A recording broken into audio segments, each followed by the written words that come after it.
Good afternoon. This is the regular monthly meeting of the Education and Outreach Committee of the Sunshine Ordinance Task Force. I'm Sue Cawthon, the chair. To my left is member Suzanne Monet, and to my right is, and to her left is member Marjorie Ann Williams. To my right is member Doyle Johnson, and to his right is member Hanley Chan. So we have a full house today. Everybody's here, including our esteemed administrator, Chris Rustum, who's sitting at the table. Our attorney is not here since the city attorney's hours were cut way back, so one of the casualties is that the Sunshine Task Force committees don't have legal representation, so we're going to wing it. Okay. Could we begin then? Member Cawthon? Sorry? Well, could Do you want me to go roll call, Madam Chair? Could we begin with roll call? Yeah. Member Cawthon? Here. Cawthon present. Member Chan? Present. Chan present. Member Johnson? Here. Johnson present. Member Manny? Present. Manny present. Member Williams? Present. Williams present. Madam Chair, we have a quorum. Okay. Under agenda changes, I see, I don't know if member Comstock is here or not, former member Comstock, but he said he was going to come to talk about the Sunshine Awards. So if he arrives, we will take Sunshine Awards after number 3. Okay, so can we call the first item, please? The second item, sorry, Madam Chair. The first item is the adoption of February 11, 2010 meeting minutes. All right. Is there any public comment on the minutes?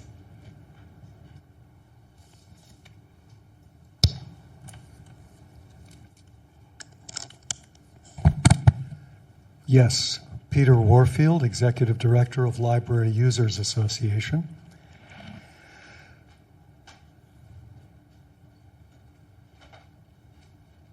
I am stunned to see what was discussed at the last meeting of this body with regard to item number 090673, hearing on the status of the December 21, 2009 Order of Determination of the Library Users Association against the Historic Preservation Commission. Only 2 people from this body were present at the meeting that this approval of the minutes, well, there are 2, first of all, mechanically speaking, there are 2 repeated paragraphs here on the page 2 of the minutes, page 7 of your packet. Public comment, Doug Comstock said he preferred congratulating the Commission's secretary for the improved minutes and asking her to include the speaker's position on the subject. And then there's a motion commending Linda Avery of the Historic Preservation Commission, followed by public comment. Doug Comstock said he preferred congratulating the Commission's secretary for the improved minutes and asking her to include the speaker's position on the subject. It looks like a repeat comment that might have been substituted for something else that Mr. Comstock might have said previously. I don't know. I can certainly say that I'm stunned that there is no mention that I contacted by letter and by telephone this body to say that I could not come. I'm stunned that that's left out. I did not yet hear the tape, so I don't know whether that was discussed, but that's vitally important. To my knowledge, I've only missed in all the years and all the complaints that I have filed or that Library Users has filed, I believe once is the only time I've missed a meeting. So that's number 1. Number 2, I'm stunned that there is nothing here about what I wrote to this body or anything with respect to the letter that I sent. And that recapped, as I recall, the comments that 2 people made at the January meeting. with regard to the Historic Preservation's absolute non-compliance with the order of determination. And the comments about the fact that the very first set of minutes that the HPC had provided in January literally didn't comply in any way, and simply had portions where public comment was listed by name without any comment at all, nor what was pro or con. So while I can't argue with minutes and with respect to the action taken... Excuse me, is that 3 minutes, Mr. Rust? I'm sorry. Well, how far am I then? Give him 3 extra seconds. Can I ask how far in I am? 30 seconds, I think. 30 seconds left? Is that right, Mr. Rustum? Madam Chair, we have 2 minutes left. Okay. Go ahead. So while I'm stunned by your actions, certainly these minutes are deficient, probably deficient anyway with respect to the repetition. I don't know whether they're deficient with regard to what happened, but I can certainly comment that I'm shocked that you would ignore a complainant so utterly and so completely in your consideration as well as in your action.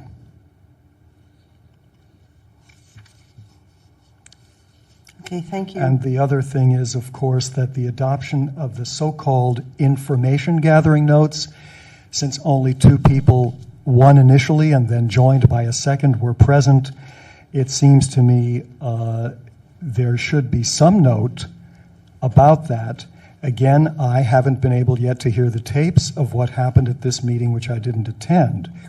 But the idea that this body would approve the non-minutes of a non-meeting, I think is very troubling. There are rules in Sunshine with regard to quorum, and the inability to go forward when there's a lack of quorum for a meeting, which I think perhaps need to be discussed further. The member Craven Green certainly commented that perhaps the chair should have consulted the deputy city attorney about that going forward without a quorum and the legality of it, which I think was her polite way of saying it was not legal. There are reasons for quorums, and they are very good reasons, and to go forward with a meeting without a quorum is inappropriate. But then to have any kind of notes or minutes and any kind of approval, particularly when the majority weren't present, I think is very problematic. Thanks very much. Okay. Any members have any comments on these minutes? Yes. I would just like to say to Mr. Warfield, at our last Education and Outreach Training Committee, there was, it was mentioned that, and an attachment was that letter was sent that you wouldn't be able to come. I just don't have it here, but it was, we did have an attachment that you had written a letter that you would not be able to come. But I don't remember just off the top of the head, but I think we just went ahead. But it was mentioned, and we did have your letter in our package at the last EOT meeting. And then it was a full board. It was 5 of us, all of us was here. Okay. Thank you. Anybody else have any comments? Yes. It's Bread Star, and I was supposed to be on the agenda on... I think, I'm sorry, This is, pardon me? Go ahead. This is in referral to the agenda on Tuesday. I was supposed to... 3 minutes. Pardon me? Ms. Starr, you're speaking on the minutes? Yes. Okay, go ahead. I had no idea about it. I have called several times on the telephone to talk to Chris about this to find out what was going on, and I didn't get a response. And I was just at the library, and I happened to get both emails and found out there was a meeting regarding the situation. And so I'm here now to find out what's happening because I wasn't here on Tuesday. I don't know anything about the minutes. I haven't seen the minutes yet.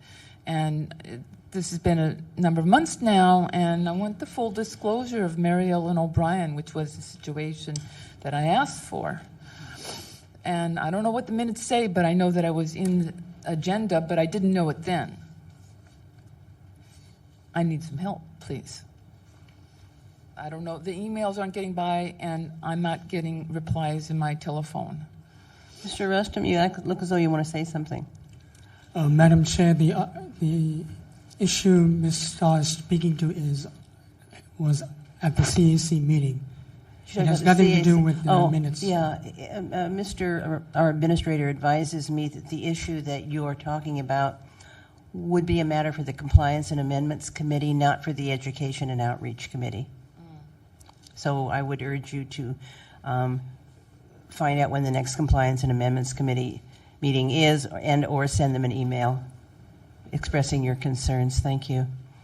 Let's get back to the minutes then.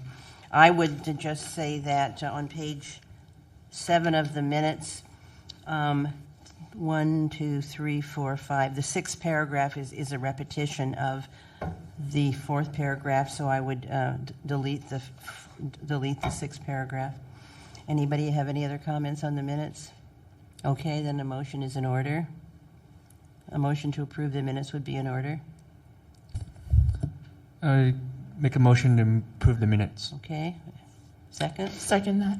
All right, roll call, please. On the motion, Member Chan. Aye. Chan, aye. Member Johnson. Aye. Johnson, aye. Member Manny. Aye. Manny, aye. Member Williams. Aye. Williams, aye. Member Cawthon. Aye. Cawthon, aye. Madam Chair, we Okay, have 5 the ayes. motions the minutes are approved. All right, item number 2. Item number 2 is hearing on the status of the October 27, 2009 order of determination of Peter Warfield against the clerk of the board. Okay, come on up, Mr. Warfield. You have 5 minutes.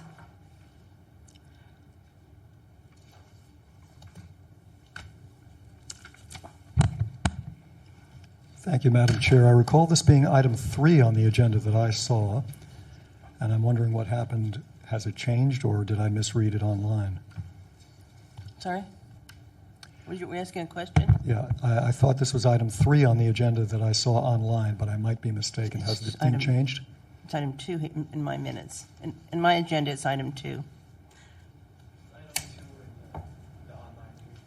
Okay, so, I did want to note, both for the minutes and for this item, that there appeared to be no attachments in connection with these items when I checked, and earlier today when I checked again with, that is when I asked your administrator, he insisted these were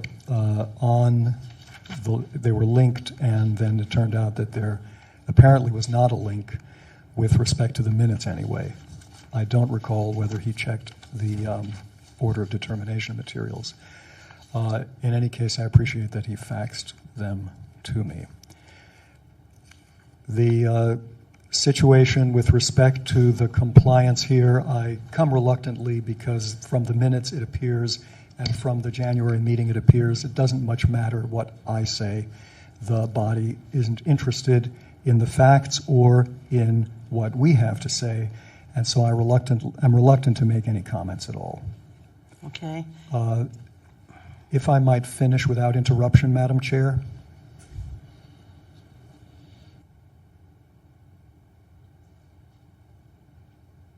The situation is exactly as it was in the last time this was heard, I believe, at Compliance and Amendments in November. And that is that the clerk acknowledged various illegalities, such as not marking what was redacted, such as not providing a written reason for why the redactions occurred. And the clerk's procedures have changed since the complaint was filed, but not since the time that the full task force heard this matter in October, nor in the, I believe, November meeting.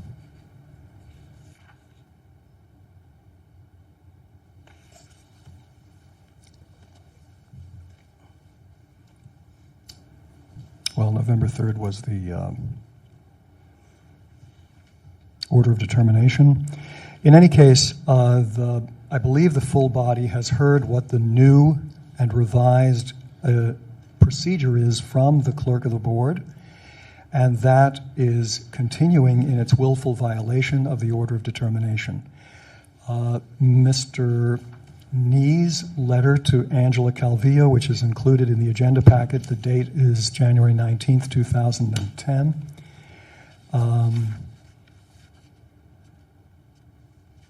And on page 2 of that letter, which is 13 of the packet, it says, while noting that the new policy is an improvement over the previous policy, the task force has consistently held that all personal contact information except a home phone number, let me say that the except a home phone number was not in the order of determination. But in any case, it says here that these things are publicly disclosable unless the person providing the information requests a specific redaction or the person believes that disclosure of the information would put him/her at risk of retaliatory harm, such as in a case of whistleblowing. So the third bullet item on that page is an absolutely willful violation of your order of determination, because the letter quoting the clerk's policy says that the office would redact home street address numbers, home telephone numbers, home fax numbers, and home email addresses from board/commission/task force applications, including attachments and or supporting documentation.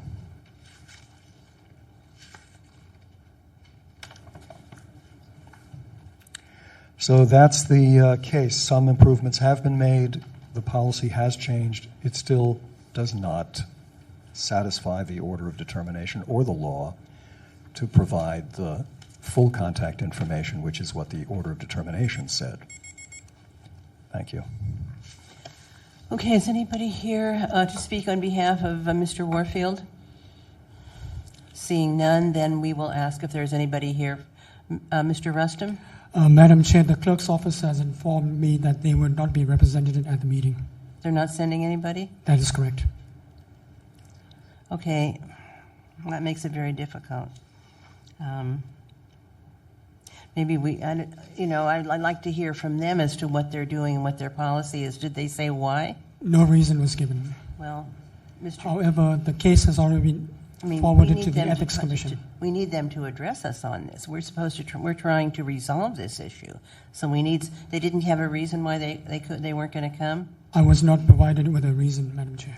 Okay. Mr. Chan, did you have something to say? I mean, I'm just saying that I think once again, another department that doesn't come to remember ELT meeting when we request it. Yeah. And we should take the next step. Well, it's a violation of 67.21E, which we certainly can rule on when we get to that.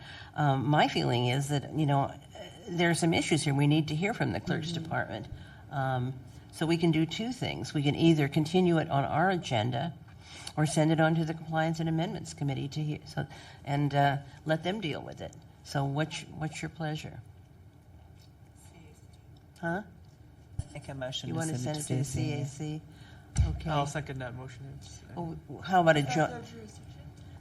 Send it on to the Compliance and Amendments Committee, since we have nobody here from the clerk's office to give us a rundown of what they have done and what they intend to do.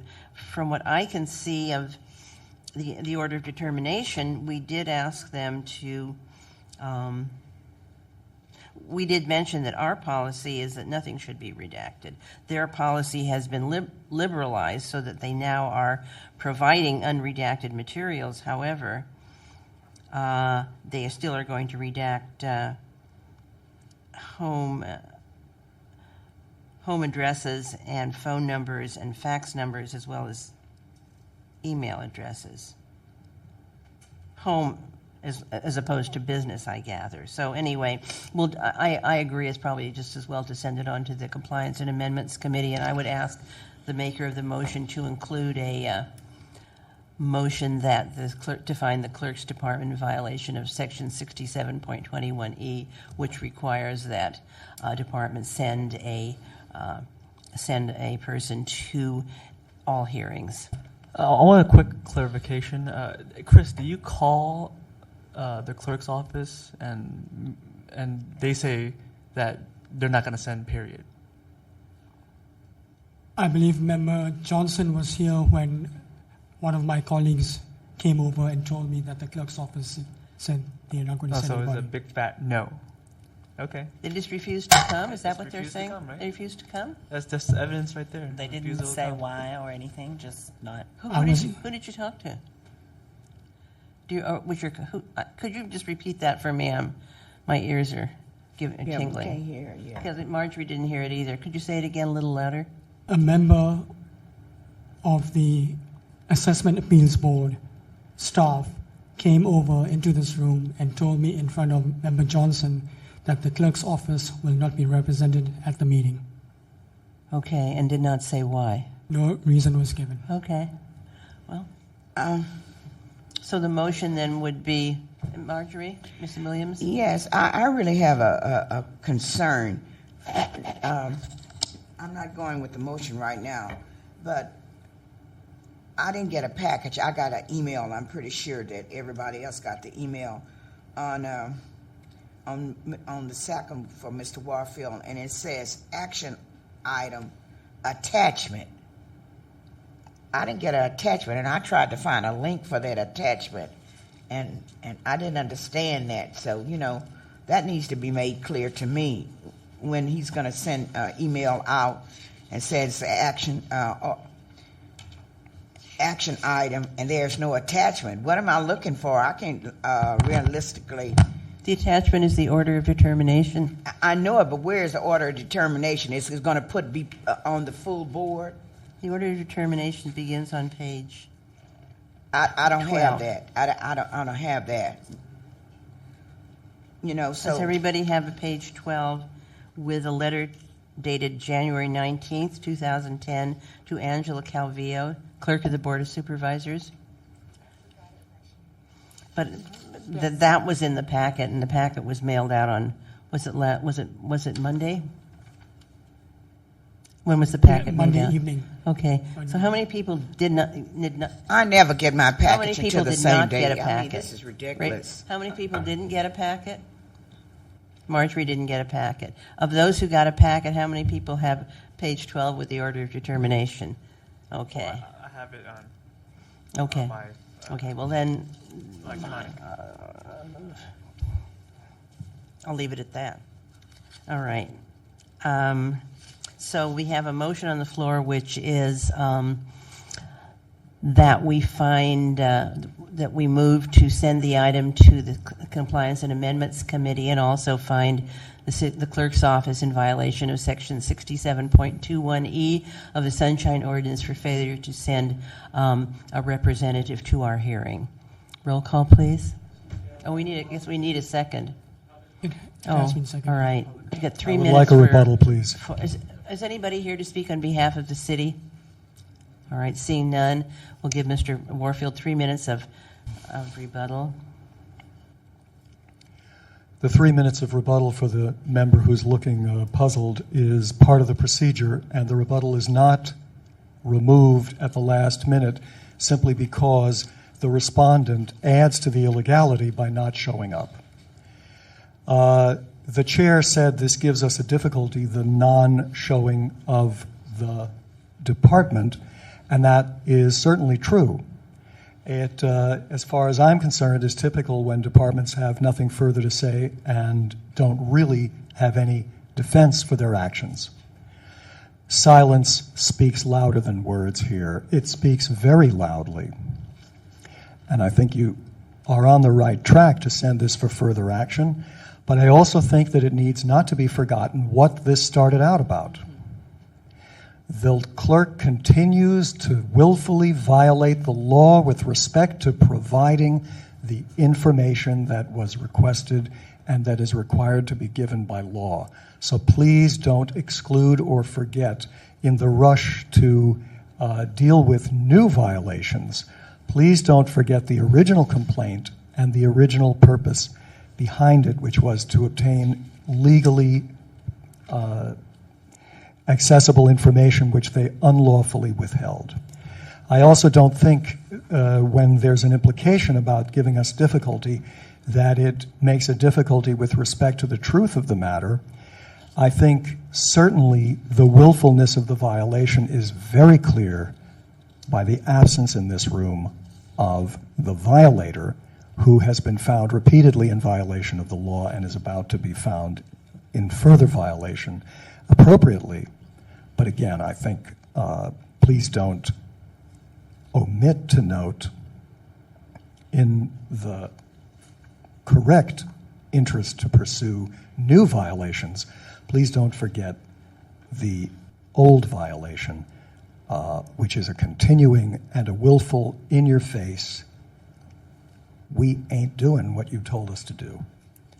Thanks very much. Okay. I just want to direct everybody's attention to page 13, third paragraph from the bottom, where it says that at the task force January meeting, a representative of the clerk's office said under the new policy, Mr. Warfield could see the membership roster that he wanted to see without redaction, because the new policy allows a member of a public body to obtain an unredacted list of the members. Mr. Warfield said this did not satisfy him because it did not apply to members of the general public. The task force agreed with his position. So the task force also encouraged the department to revisit their policy again, and it's been left at that, and they didn't come today, so we can't work with them, which is a shame. I mean, our function is really to work with the department to help them to satisfy the order of determination. So our only recourse is to send it on to the Compliance and Amendments Committee, which can find them in willful violation and send the matter along to the Ethics Commission. So we'll take a roll call vote then. Is there anybody here who wants to make public comment on this matter? Mr. Comstock. I'm having a hard time understanding why you can't find a willful violation at this body, why Mr. Warfield has to go to yet another meeting in order to get a satisfaction for someone who is in obvious violation of the law. I don't understand why this body has to pass it on to someone else to find the violation, when all of you are perfectly well aware that there is a violation and that it needs to be satisfied. Okay. Members, anything? It appears that we're just, to me, I'm beginning to feel like a cat and mouse game. We're here. We know what the determination was. We need to find in violation. We keep bouncing it back and forth and back and forth. We all know how these agencies and department heads feel about Sunshine. So we need to show some strength and some power and some courage and take a risk and just go and find them in violation. And, and not keep passing this back and forth, because it's an inconvenience for the people to come out here, and it takes time out of other people's life. Other people have other lives and jobs to do. And this is serious to me. I take this very, very serious. And I think we should find it in violation and don't pass it on right now, just like past member Comstock says. I don't know if it's Mr. Chan. Can this body recommend to the full task force on a willfully violation and plus? I would say that we certainly can make a recommendation that they be found in willful violation. We can make the recommendation. Since the Compliance and Amendments Committee has already met for this month, we can make the recommendation to the full task force at its meeting in 2 weeks. But the procedure would be, if they do not find a willful violation, then it would go to the Compliance and Amendments Committee. So the function of this committee does not incorporate finding willful violations. It incorporates working with the department and trying. In other words, we're the carrot. The Compliance and Amendments Committee is the stick. But we could add, if the maker is agreeable, we could amend the motion to recommend that we recommend that the task force find a willful violation, and that it not go to the Compliance and Amendments Committee. Don't we have to recommend it to the full task force, and the task force determines if it's a willful violation, the full Right. task force first. Then it goes to either the Ethics Commission, Board of Supervisors, whatever, District Right. Attorney Right. General. No, I take, what you're saying, that, the procedure has been to bucket to the Compliance and Amendments Committee, but that means a whole second round of hearings for everybody. So we certainly can recommend to the full task force that they find a willful violation right then and there and not send it to the Compliance and Amendments Committee. We can make the recommendation. So does the maker want to add that to the motion? That okay with the person who seconded the motion? Okay. Who made the motion? Doyle did. So Now the second motion vote. would now read, what, Mr.? Motion to find willful violation. No, the motion would now read that we Recommend. we move that we are recommending to the Sunshine Task Force For a finding. at its March meeting that they find the clerk's office in willful violation of the Sunshine Ordinance, and that we find the clerk's office in violation of Section 67.21 of the Sunshine Ordinance, which requires that a department send a representative to a Sunshine Task Force hearing. So that's the motion, and we'll take a roll call on it. On the motion, Member Chan. Aye. Chan, aye. Member Johnson. Aye. Johnson, aye. Member Manny. Aye. Manny, aye. Member Williams. Williams, aye. Member Cotton. Aye, and the motion carries. Can you send a note to Chair Nee that we have taken this action and that I will mention it in my report at the full task force meeting. I've got to remind myself. Would you send me an email? Would you copy me on that email so I'm reminded to do it? Okay, great. Okay, then we'll just move along to the next item, which is number 3. Item number 3 is hearing on the status of the January 5th, 2010 order of determination against the Mike Addario versus the Arts Commission. Okay, is Mr. Addario here? Addario, sorry. Okay, Mr. Addario. Good afternoon, Commissioners. Michael Addario, Chairperson of the San Francisco Street Artists Liaison Committee, also a member and photographer. There has been some improvement with the transparency between the Arts Commission, the San Francisco Street Artists Program staff, and the artists/members, but there's still a lack of what I would say total transparency. And I've been suggesting for some time that we could do things to make that better, but I'm not sure if this is under your jurisdiction to put this forward. But I want to put it out there anyway and see what happens. One of the things that happened with this complaint was that it generated a lot of city attorney hours.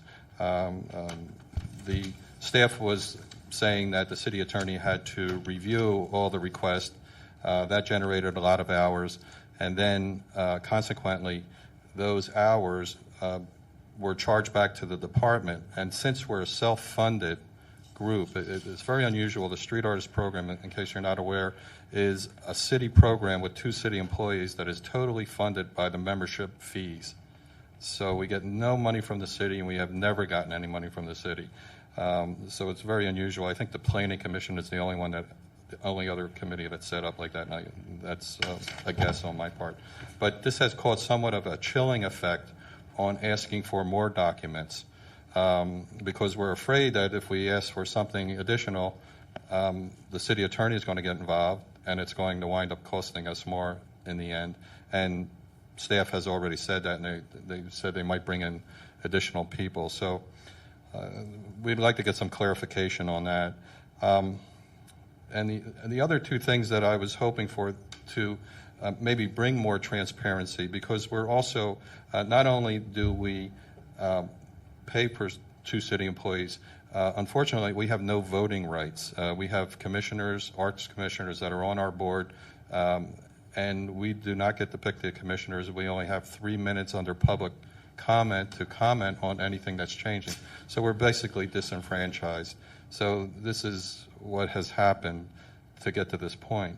One of the things that I've been asking for some time is the Arts Commission have their meetings on San Francisco Gov TV. One of the very few departments that I'm aware of that has none of their meetings on San Francisco Gov TV.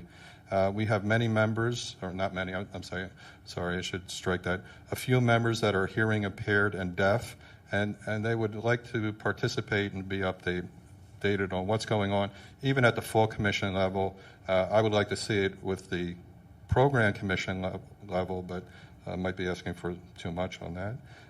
And also, I'd like to see the supporting documents online, which I don't know if it's a requirement right now, but that has not been provided for us, and possibly a listing of the correspondence that comes through on different issues. So we know what's coming into the office, we can ask, what is that about?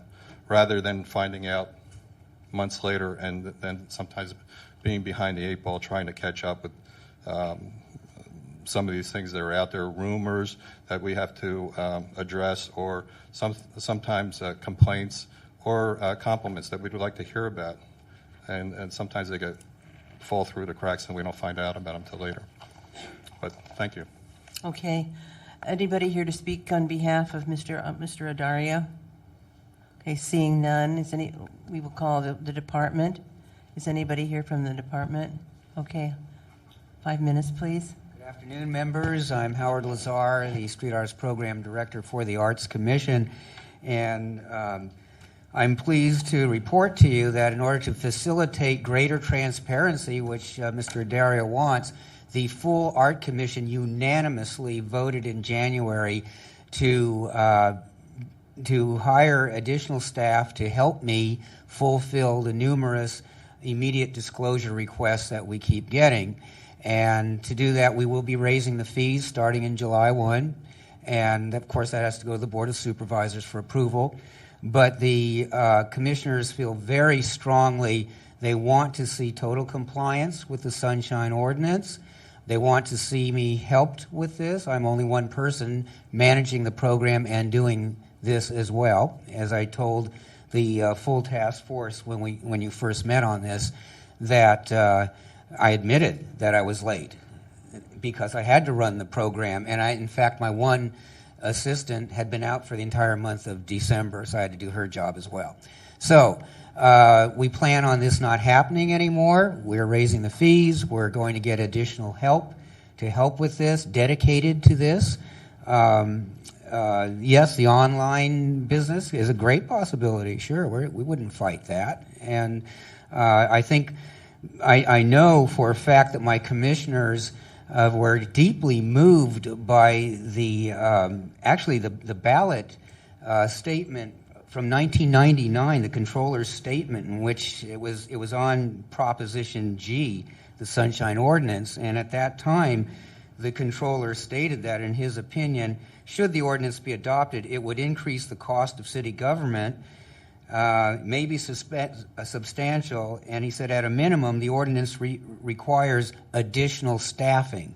So he said that 11 years ago, and so we are following up in that. Thank you. Well, thank you. Is anybody here to speak on behalf of the department? Okay. I wanted to ask Mr. Lazar a question about the online.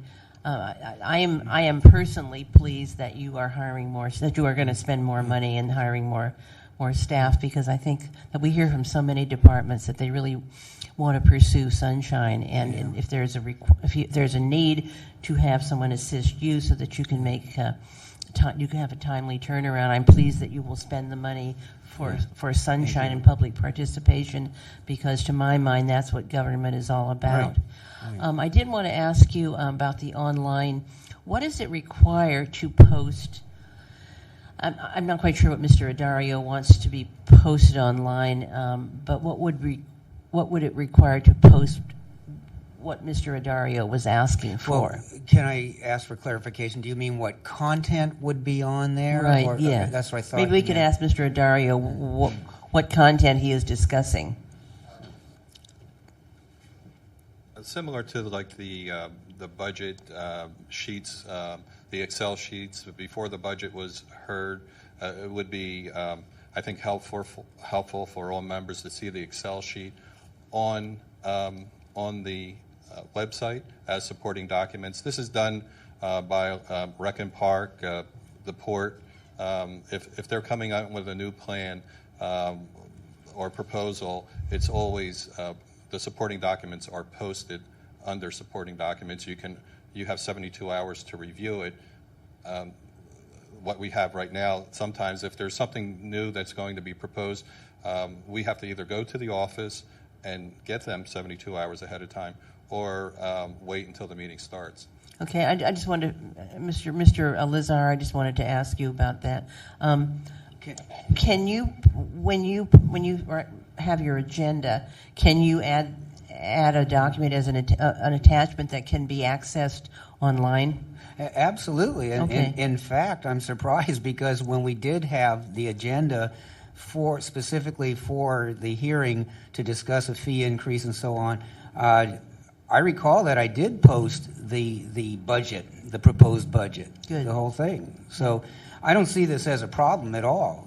Well, For these documents. we as a group are more and more interested in online postings because it saves everybody time. Yeah. Nobody has to come in. You don't have to pay 10 cents a page. Right. You can just access it and get Yeah. it. And regarding having your meetings televised on SF.gov TV, I know that costs money. Yeah, I can't respond to that. I'm not involved with it. I know that the full art commission meets just down the hall in room 416, and I see the cameras going and I see the big screen. I had presumed that was going out on channel 26, but I don't know. That's not been my decision because that's the full commission. Okay, thank Yeah, you. Sure. And also I wanted to mention to Mr. Addario that it's not within our jurisdiction to order a department to do this. But my understanding is that if you want that service, you have to pay for it. I know the Taxi Commission has all of their meetings posted or televised, but they pay quite a bit of money to do that. Okay, does anybody have any comments on this, Mr. Chan? I thought Art Commission isn't televised, right? I Online, don't know. maybe? Mr. Lazar said he saw situations where he could see it on the monitor. It seems to me if you see it there's a monitor and you see it on the monitor, it's being televised. I don't know though. Mr. Lazar, Can I speak with Mr. Lazar? Do you guys have a budget for I don't know because that would be part of the administration's budget for the art commission. I had a program of the art commission, so I really have not checked over in detail the full administration's budget. That would be a decision of the commissioners and the director of cultural affairs. right? And strictly speaking, that's really not an issue under our jurisdiction. But Mr. Addario, you've gotten what you requested, right? I guess so. Yes. Go ahead. 3 minutes. Well, the San Francisco Gov TV, from what I understand, costs $1,000 per meeting. And although Arts Commission is, I believe, taped, as far as I know, I've never seen it on TV, and I can't access it online. So, to my knowledge, it is not going out. And unfortunately, it does cost money. And they have to transcribe it and do the little crawl underneath so that people that are hearing impaired would be able to read that. I take your point that it's not under your jurisdiction. The thing with extra staff, since we go back to the point where I had made that we're self-funded, any city employee the last city employee we had as staff came out to be about $80,000 in benefits and salary, that cost each member $200 apiece. So that goes back to my idea of, or my complaint of somewhat of a chilling effect. We ask for something, they say it's taking more time, and we're going to have to hire more people, and then it costs us more money. So we think if there was more transparency, we wouldn't have to come to the Sunshine Ordinance. And I think more training on what has to be gleamed over by the city attorney would be helpful. If we're asking for a document that is a budget document, I don't see why that has to go to the city attorney. If there's something that's possibly confidential, that has some proprietary information or has to do with staff, I could see them running this by the city attorney. But to run everything by the city attorney and then say, oh, you took 200 hours, I think it's just a way of stifling dissent. As far as the attachments, an email has gone out as far as the budget and an attachment listed on that. But what I was going for was that on the agenda, as you have the website, you have the agenda, and then you have the minutes. What I like to see is supporting documents underneath that, so those supporting documents would be up there to access forever. So we could go back and see what these supporting documents were a year ago on the budget. Right now, you have to be involved for the whole period to get these documents. So that's what I was asking for. Okay, thank Thank you. you. Mr. Lazar, rebuttal or clarifications? Okay. Well, first of all, one clarification. I don't recall going to the city attorney on a budget matter. It's been primarily on matters of confidentiality, that sort of thing. And that's why we do need a city attorney. We don't want to jeopardize the city into a position of possible liabilities for disclosing things that we had no business to disclose that could actually imperil the safety of certain people. Secondly, I really don't see a problem in having the attachments on the Art Commission's website with the agendas. I think the other programs do that. Again, with the hiring of additional staff, that should be accomplished very easily. Yeah. Good. Yeah. Okay, thank you. Yeah, my understanding of once you attach something to an agenda, it's accessible electronically forever until you delete the entire field, which would not be for quite some time. So thank you again. And members, what's your pleasure? It seems like there's certainly an effort to comply with Sunshine. Mr. There is an effort, but should is not different than has. So I would move to continue it, actually. I'm sorry? Speak in the microphone. Should is different than has, like we have done this. You do speak in the microphone? Are you speaking in the microphone? We can Yes. hardly hear you. I'm not hearing. Yeah, I'm speaking into the microphone. Sorry. Should be able to do something is different than have done it. So since I think this is an interesting issue, and they are making efforts, but we have to see those efforts manifested. So I would actually move to continue it. Anybody else? I really want to know when they passed, the full board passed all of these determinations onto us. I really don't see our effectiveness in that role. I really don't. Sue, it's good we go out and do outreach training and education, but on these determinations, if we don't have any power and we bouncing it back, I really don't see why they even give it to us. Okay. Mr. Well, Chan? I believe the department has been complying, right? Basically, he got what you want, right, Mr. Adario, right? So, I mean, I think this body and the Sunshine Ordinance Task Force, right, can't advise like the department to basically tell them what to do.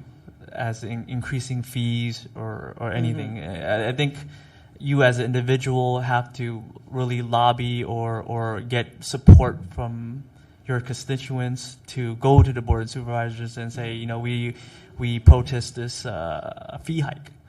But, you know, I believe the department has been complying in Sunshine, and I'm ready to, I guess, make a motion to say, Okay, anybody else? I say drop it. Yeah, that's my feeling, that Mr. Dario has gotten what he wanted. The department has shown an effort and willingness to comply with Sunshine, to spend extra money, to hire extra staff, to post attachments on the agenda, which is not part of this complaint. So I would be inclined also to, if Mr. Chan wants to make that into a motion, to find that the department has complied with the ordinance and has shown made a good faith effort towards Sunshine compliance. Yeah, I would like to make that motion.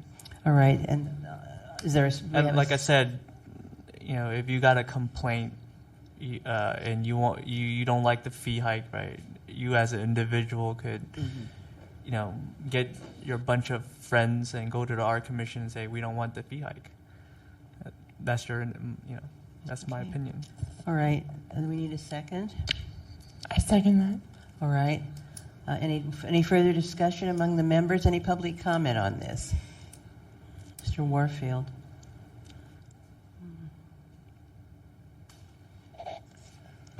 Peter Warfield. There are a number of issues that I think are possibly troubling, although I have not followed this and I'm not a party to this. The idea that some kind of a fee increase represents compliance with anything is, to me, rather troubling indeed. And Mr. Adario referred to the chilling effect of added costs. Since I'm not a party to what specifically, and I don't see any material here that describes specifically what kinds of information were desired, I can only say that in general, I hope this body asks and clarifies from the respondent what exactly fee increases are being contemplated and specifically what they apply to.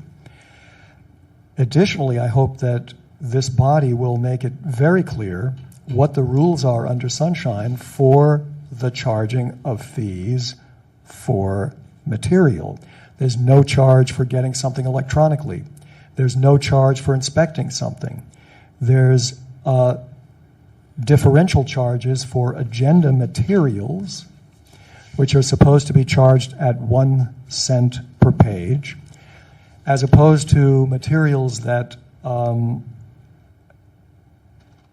are charged at 10 cents a page, which might be such things as old records or old specific things that were not related to agenda materials, and were not also things that I think that, without citing chapter and verse, the ordinance says that things routinely produced in quantity also shall be charged at 1 cent per page.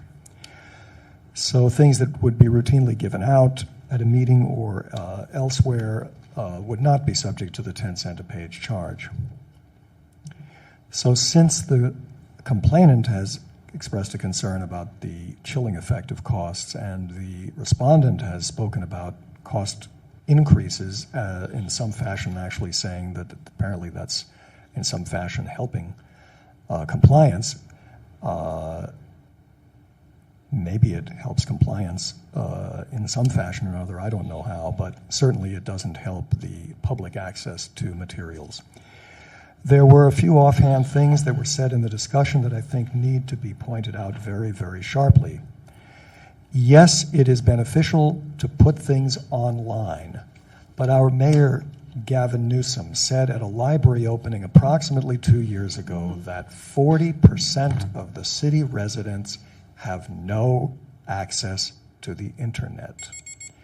And so to say that there's no need to spend 10 cents a page, I'm sorry, when I go to Kinko's and pay 25 cents a minute and then 50 cents a page, even getting one page can cost me multiple dollars as compared to paying 10 cents, or if it's in a gender-related item, 1 cent, getting it from a department. So certainly the more access, the better, but please don't overlook that for some people, and in fact many people, web access is no access or very expensive access. Thank you. Thank you. I'm just going to go back and read the order of determination. The task force found that the agency violated Section 67.25, which is untimely response. And it says the matter was referred to the Compliance and Amendments Committee to see if all requested documents have been provided and redactions, if any, have been listed and justified. It was, in fact, re-referred to us, so that's why it's to the Education and Outreach Committee. Mr. Lazar has responded to the reasons for untimely response and has said that they have taken steps to eliminate that possibility happening in the future. Mr. Addario is satisfied that he's gotten the documents that he needed. So I think that we should, again, read the motion that Mr. Chan introduced and vote on it. Can we reread that motion? I think there's two motions on the floor. Is it? Well, what was your motion? My motion is just to drop Find it. that there was compliance. Yeah, compliance. Yeah. Okay. And was there something else? No. Okay. Can I ask a question? You didn't have a Just, second. Mr. Addario.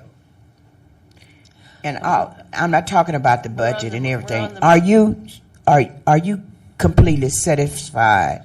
I believe Mr. Lazar is acting in good faith. Are you satisfied that you have what you need? Yes, but I don't. You saying yes, but are you satisfied?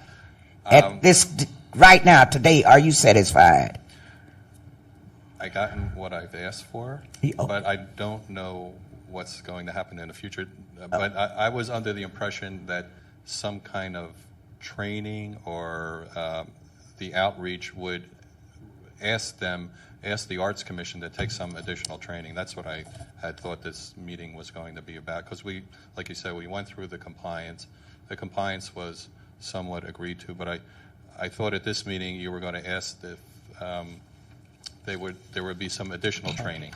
Okay, thank you. That's what I'm trying to get at. Yeah. Okay.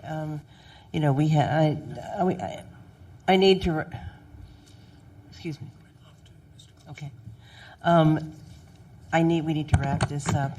As I say, that the order of determination had to do with untimely response. There are other issues in that we hope the department will continue to make a good faith effort to provide documents to those who request them. The issue before us is, have they complied with the order of determination? And my opinion is they have made a good faith effort to do so. And so I would call the question on Mr. Chan's motion to find that the department has made a good faith effort to comply with the order of determination. And we have a second. Don't we have to go in order first? Because What? Doyle made a motion. I thought it was your motion. Whose motion was it? It wasn't, Madam Chair. Yeah. Member Doyle made a motion, but there wasn't a second. Okay. If there was no second to Member Johnson's motion, you can amend Member Chan's motion if you want to, or we can vote on on your motion. You can make another motion. You're cool with what we're doing? Okay. Let's vote on Mr. Chan's motion then. On the motion, Member Chan. Aye. Chan, aye. Member Johnson. Aye. Johnson, aye. Member Manny. Aye. Manny, aye. Member Williams. Aye. Williams, aye. Member Cawthon. Aye. Okay, Cawthon, the aye. motion carries. Thank you for coming, Mr. Lazar and Mr. Addario. So we're now going to go to the Sunshine Award, but I do have an announcement. I had promised Mr.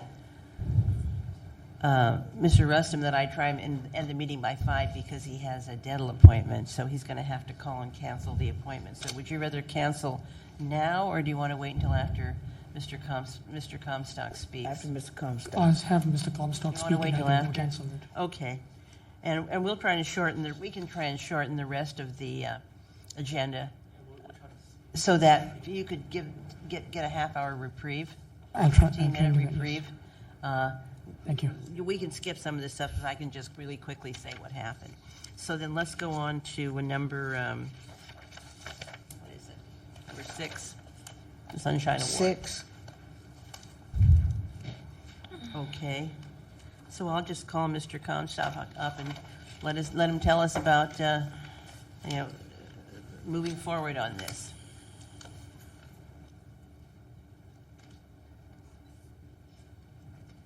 Well, Doug Comstock.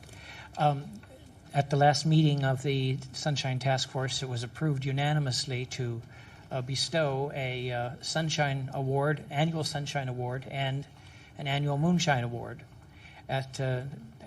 next for this year. So I'm very excited that this is happening, and I think it's time we had a little fun with something. So let's just enjoy doing it. I think the devil is in the details, of course, and as the details were laid out at the last Sunshine Task Force meeting, I'm in complete agreement. It's not necessary that the full task force weigh in on this. I think it could possibly be handled right here in the Education and Outreach Committee, because the Sunshine Task Force has a lot of business, and this is a place where you can handle something like this. I think you're very aware of everybody on this committee is very aware of the kind of reverberations, the things that you do out in the community, what those things do in order to increase the outreach for Sunshine. I'm really excited about this. I don't know if you know about the San Francisco Neighborhood Newspaper Association, SFNNA. .org has a website and lists all the neighborhood newspapers and how to contact them. I think that is definitely something that should be done. And, of course, outreach to the other news outlets is very important, and I think you just need to make the announcement that you're accepting nominations, and then let's get on with it. Let's see how it flies. I'm excited. Well, my thought would be it's twofold. I mean, we have a very, very able proponent in Mr. Comstock. I mean, he's a former political consultant and election consultant. He's very effective in getting his ideas and candidates across. So Very effective. I would, yes. So I would let him take the lead on this and tell us what he thinks we should do next. So that's number 1. And number 2 is, do we want to call it a Moonshine Award, or do we want to call it an Eclipse Award? Anybody? I think if the full task force agreed on it, we should just go with the full task force. Moonshine, or rather than Eclipse? I don't. Did they say Moonshine? I don't recall. I don't Yes, they recall. did. I think we talked about both, but Then somebody said a ladder. Got out there and said a ladder. So Moonshine is great because it's reminiscent of Fitzgerald, but I don't recall if the Sunshine Task Force took a position. we didn't. I don't recall. I don't recall that there we being did. a definitive. I mean, it's all the same to me. What do you? It's all the same to me. Yeah. well, I mean, I kind of like Eclipse only because Eclipse Moonshine is reminds me halfway there, of you're an asshole. alcohol that doesn't pay a licensing fee. Yeah. And Moonshine also reminds me of the outhouse door with the moon on it. I mean, I kind of like Eclipse, but You're still on the outhouse. what's everybody's? Maybe we should What's just. it? Well, why don't we just House Award. Let's go one by one. Okay, starting with with Mr. Chan. I think Eclipse is fine. Okay, Mr. Johnson. I lean toward Eclipse. I'm leaning toward Eclipse. I think we have a majority. You think? Okay, so it will be the Eclipse Awards. I need to ask Mr. Comstock, now what do we do next? I mean, he's a past master at this stuff, and so we do what he tells us. Well, you need to define the proposed action, as to which dates, what happens and what dates. I think that I gave you an outline. I think I emailed it to you, Sue, the outline of what I thought that the doable dates were, and so that the public is not caught off guard and they know when things are going to happen and when they have to show up to meetings and when to be prepared if they get nominated for something, either pro or con. And so I think that's the important step, is that everybody knows what's going on. So would this body have a special meeting, or would we take it up at our April meeting? I think you just take it up at your regular meeting. At our April meeting. And do we get in touch with the Sunshine Posse, for example, and ask them if they want to come and make nominations?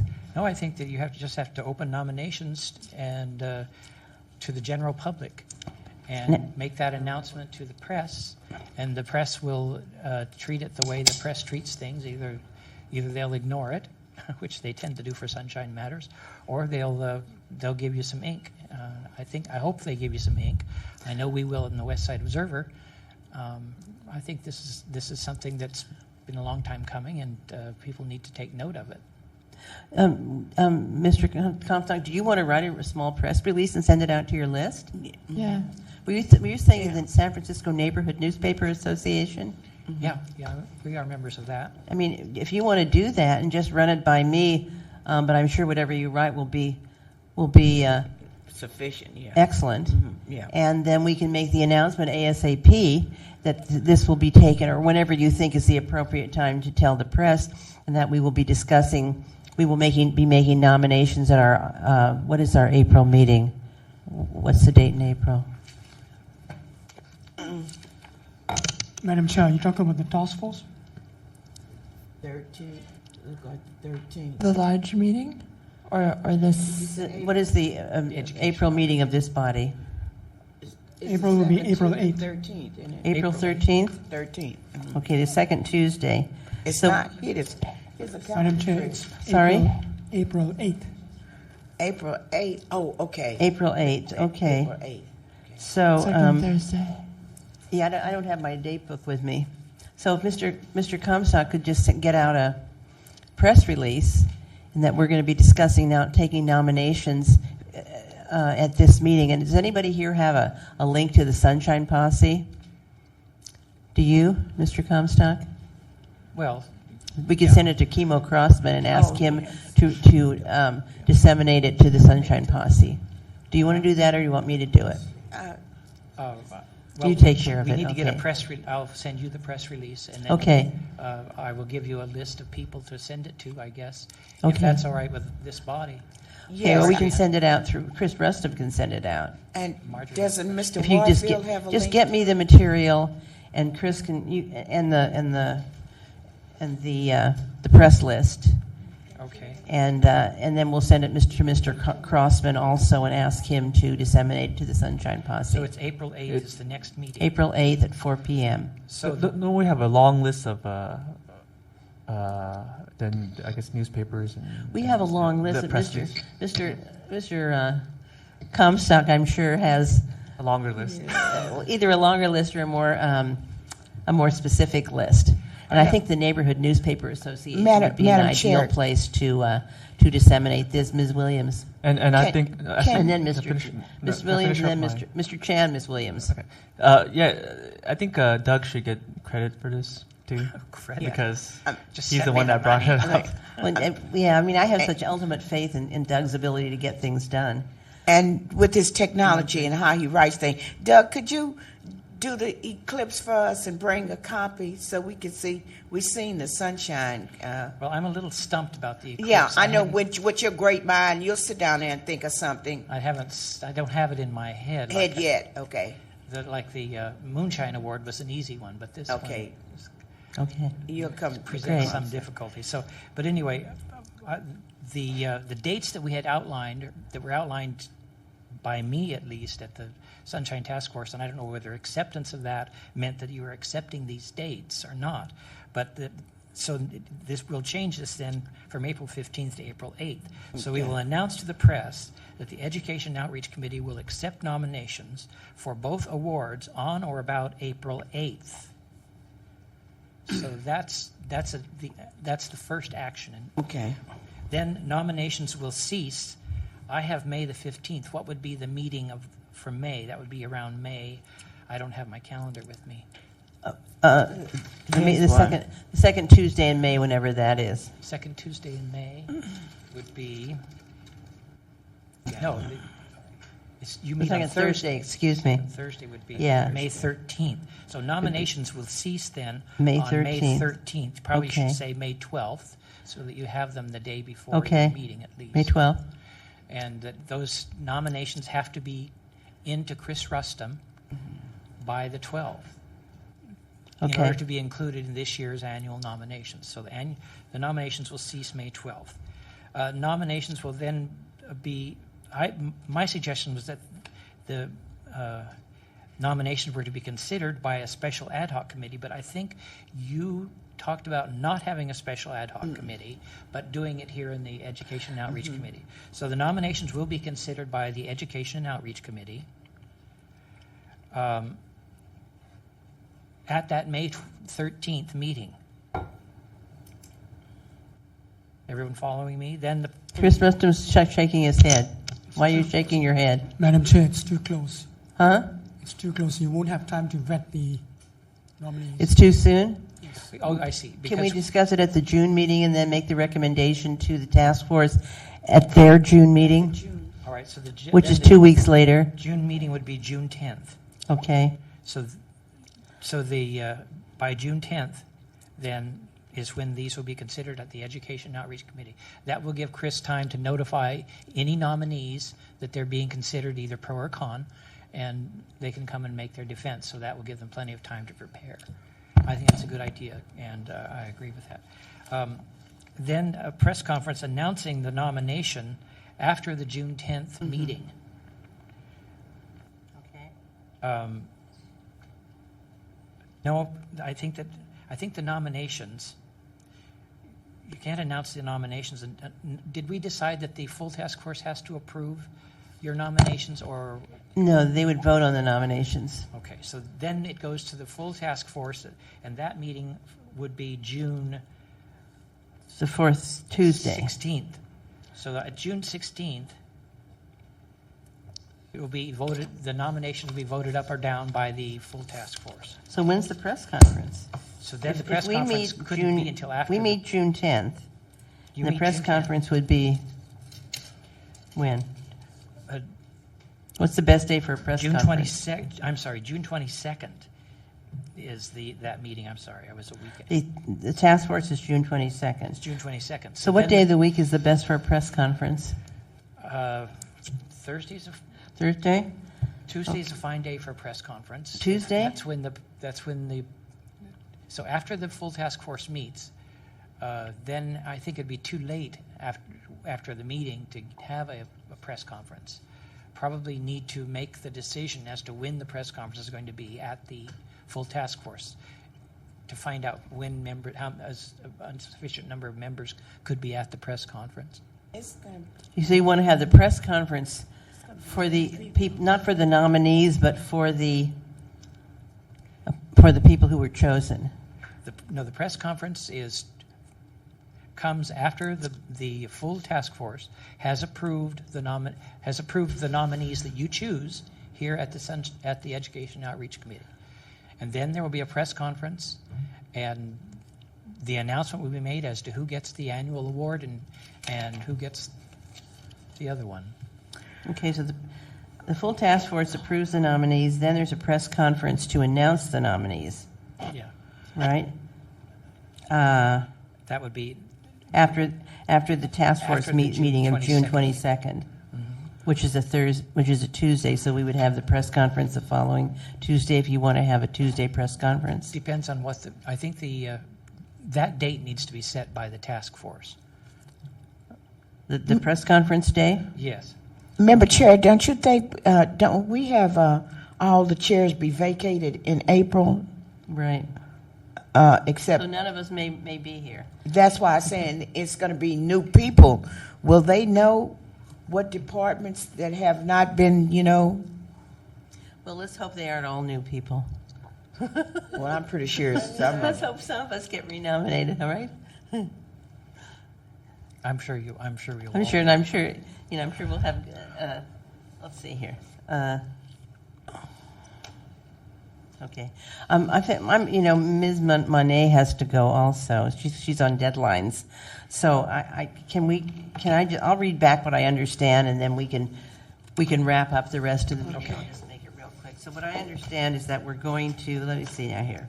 We're going to advertise this in the San Francisco Newspaper Association, on the San Francisco Newspaper Association website, and any other place that Mr.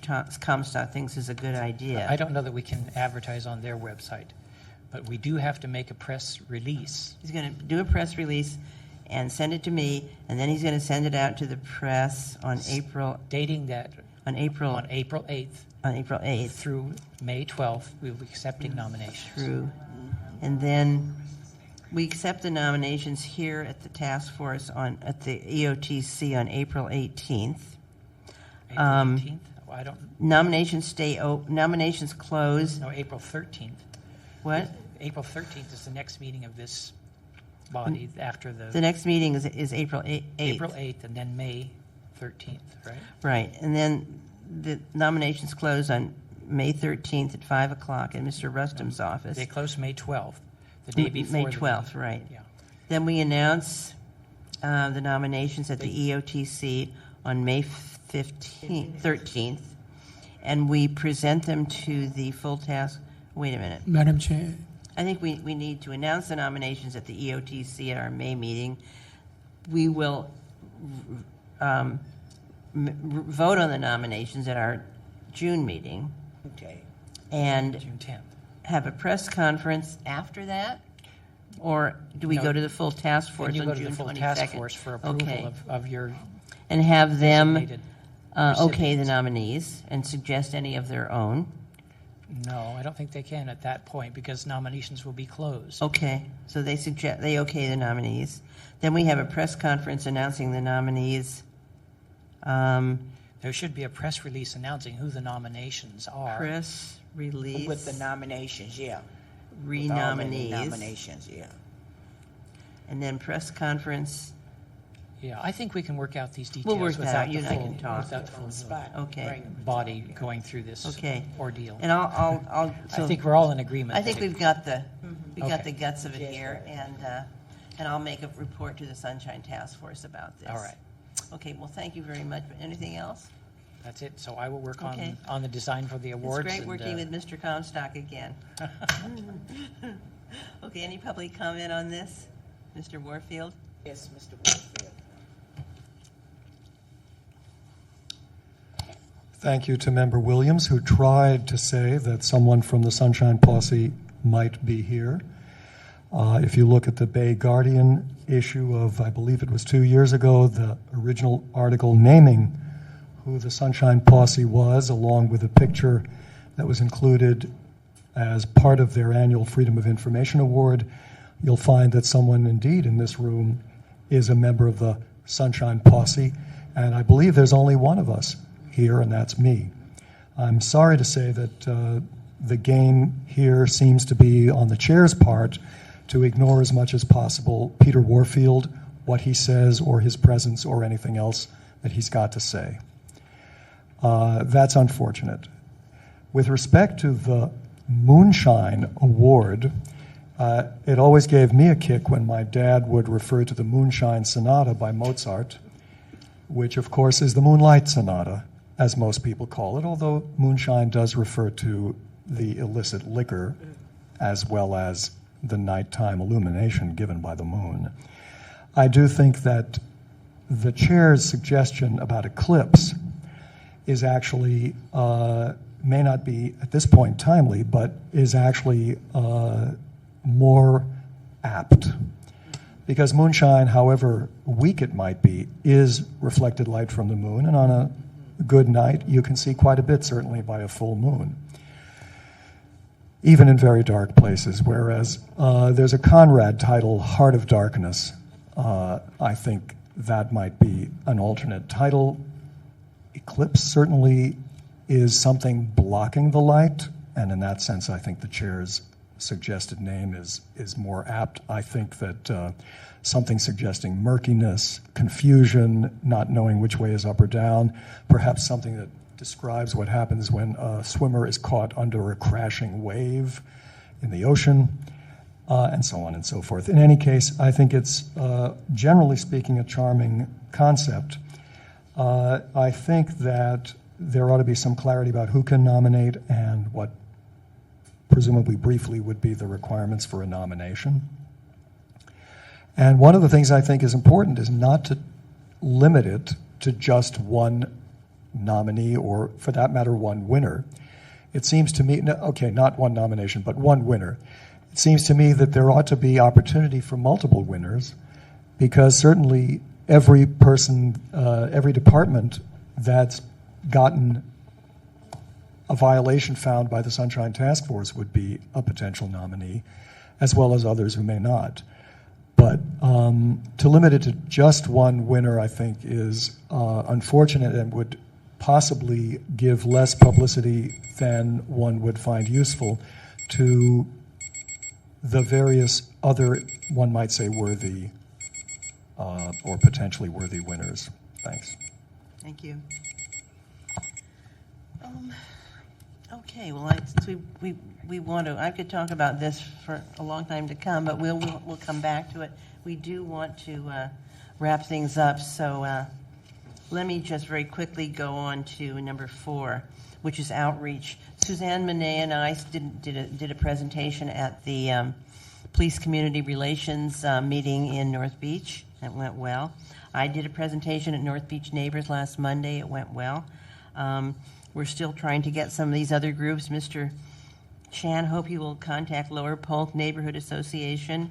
I will contact the Shelter Monitoring Group. The Mayor's Disability Council doesn't think they need sunshine training. I would disagree.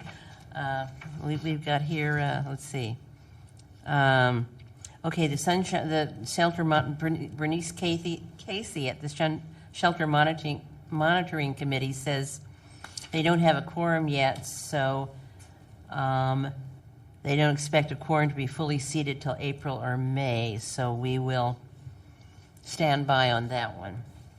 I'm still supposed to contact the League of Women Voters, which I will do. And then anybody else have any ideas for outreach? I contacted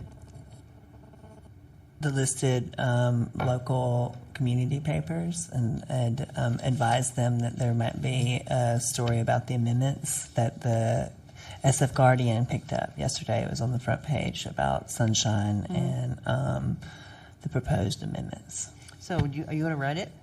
Or do you want to give them this? Or I think Bay Guardian wrote a page, right? Because you said you wanted me to talk to the guy at the was it? It would be CC'd to you. He had like 2 of them, but that's the one who. The Guardian picked up the article about the amendments, okay. So maybe they'll be in contact with you now. I hope so. Does everybody have one of these? Especially if someone in their neighborhood gets nominated for Moonshine Eclipse or Sunshine Award. Yeah, well, I think getting back to that, I think we all have our own special favorite for us, particularly for the Eclipse Award. In any event, okay. So anybody who if you know think of any group, just let us. Any group that is worthy of us to come and make a presentation, let us know. And we're still pursuing our activities with various community newspapers. On the West Side Observer said they would take 300 words, I believe. So, Madam Chair, you need to call Mr. Public comment for item number 4. So what? Oh, public comment on Item 4. on outreach for sunshine presentations. Seeing none. Any public comment for outreach on sunshine presentations? Okay, seeing none, we'll go to outreach for sunshine. Outreach for regarding contacts with newspaper editors. Any public comment?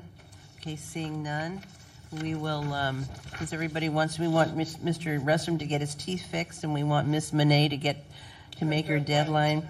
So I'm going to skip number 7. I'm going to ask for public comment for items not listed on the agenda. Is there any of that? Mr. Warfield?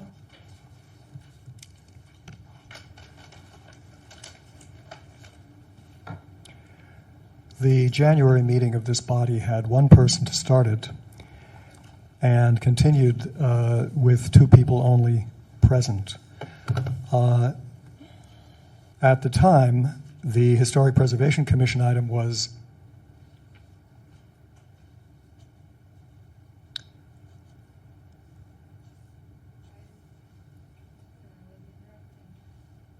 the Historic Preservation Commission was to be checked over for compliance with an order of determination. When I, on behalf of Library Users Association, spoke, I said I did so under protest because it wasn't a proper meeting. There were many problems with that meeting, but above all was what has come out of it. There was no independent check on whether the order of determination was in fact complied with. The HPC had supplied nothing in the way of documentation, except apparently at the very beginning of the meeting when nobody had a chance to see it. And we in particular had no chance to see what the HPC had provided to presumably this body. On the strength of nothing provided in advance and no document review, namely the minutes, and interestingly, no listening that I heard anybody speak about of any tapes or any presence by any member here, on the basis of no comparison with what had actually happened.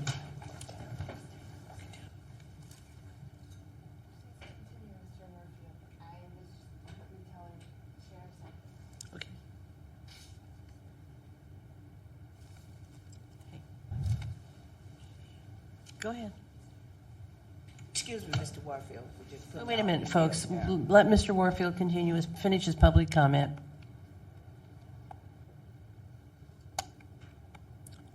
Thank you. All right. Okay. Any other public comment? Okay. I'd like to. Chris, was there a recording of that meeting?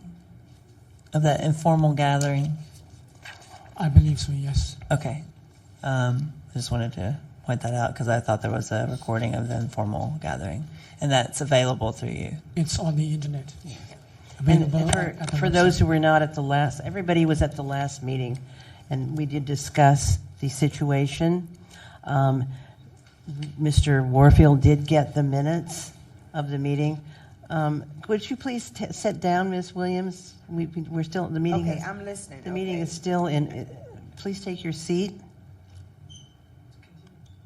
So that we found that the minutes, that there had been a good faith effort made to take appropriate minutes, and we closed the matter. We did send a notice to Ms. Linda Avery, who is the secretary of the. Okay.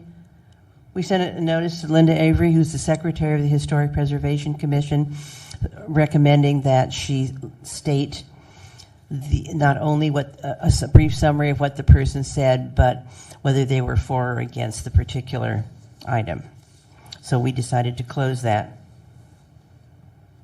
item, and we did it last month. Everybody here was at that meeting last month. So I'm going to move on now to number 9. Item which number is, 9 is committee members' comments, questions, and requests for future agenda items. Do we have any? Not at the moment. Okay. Then by a rising, do we have any further business? Okay, then by a...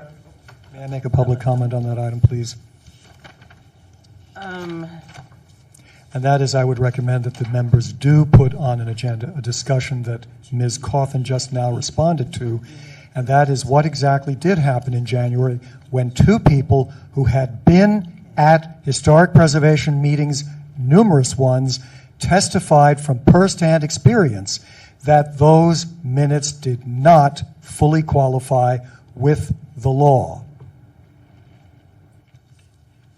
And the idea that two people present would take a decision is most inappropriate. There can be no action when a body does not have a quorum.